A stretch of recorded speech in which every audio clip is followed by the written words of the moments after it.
Ladies and gentlemen, welcome back to the second entry of this month's special event. You guys already know the drill. During a month I watch one movie per week. That's 4 movies overall, and all of the films have something in common.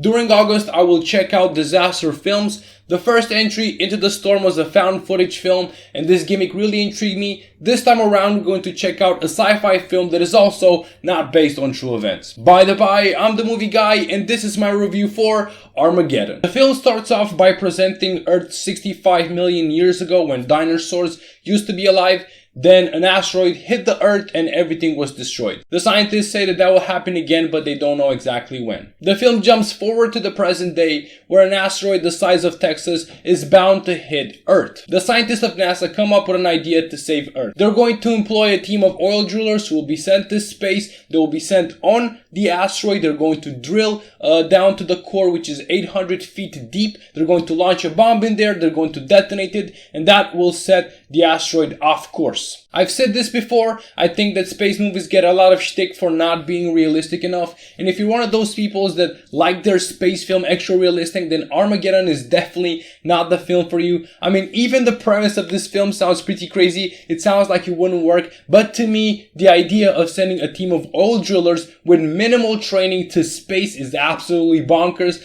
I know that astronauts have to take years of training before they even get sent to space. I know this is a life and death scenario, but still, it's pretty crazy to send a team of oil drillers. Not only that, but the film is very, very long at 2 hours and 30 minutes. I think that it's damn near impossible to keep anyone's attention level at even average for a film this long. I'm not saying that it is impossible, because definitely the best of films ever can definitely do that. But while making the script, I doubted that the writers thought that they had a film as good as Pulp Fiction on their hands and that they should just make it a 2 hour and 30 minute film. Needless to say, my enjoyment meter went up and down throughout the film. The director of this film is Michael Bay, and I think that says a lot about this film. The film is from 1998. It is Michael Bay's third ever movie directed, and I was pretty impressed with the visual effects. Even though Michael Bay movies are known for over-the-top explosion, there are some explosions here, but this film is not crowded with them. And I at the same time was very impressed with Michael Bay's ability of creating tension and at the same time directing the action scenes. The characters aren't the strongest in the world.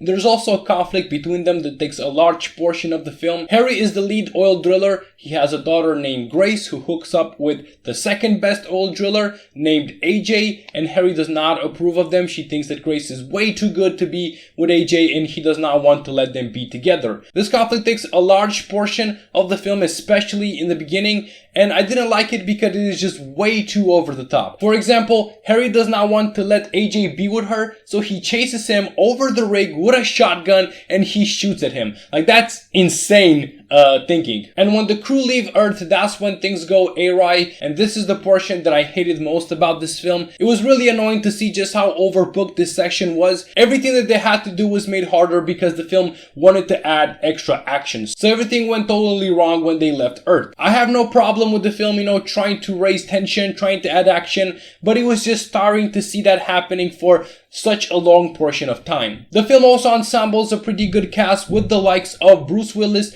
Ben Affleck, Billy Bob Thornton, Michael Clark Duncan, and a lot more, and they all perform incredibly well. And watching Bruce Willis be this good was really weird to me, because lately he's been awful in the films that he has done. Armageddon wants to do one simple thing: entertain you. Unfortunately, in trying too much, it made me just tire out. So my recommendation is that you do not give this movie a watch with a rating of 2 stars. Have you seen Armageddon, and what are your thoughts on the film? Let me know down in the comments, and while you are there, press that like and subscribe button, press the bell to get notifications every time my videos get uploaded, and until next time, keep on watching movies, guys. What we call a global killer, the end of mankind. Half the world be incinerated by the heat blast, and the rest will freeze to death in nuclear winter.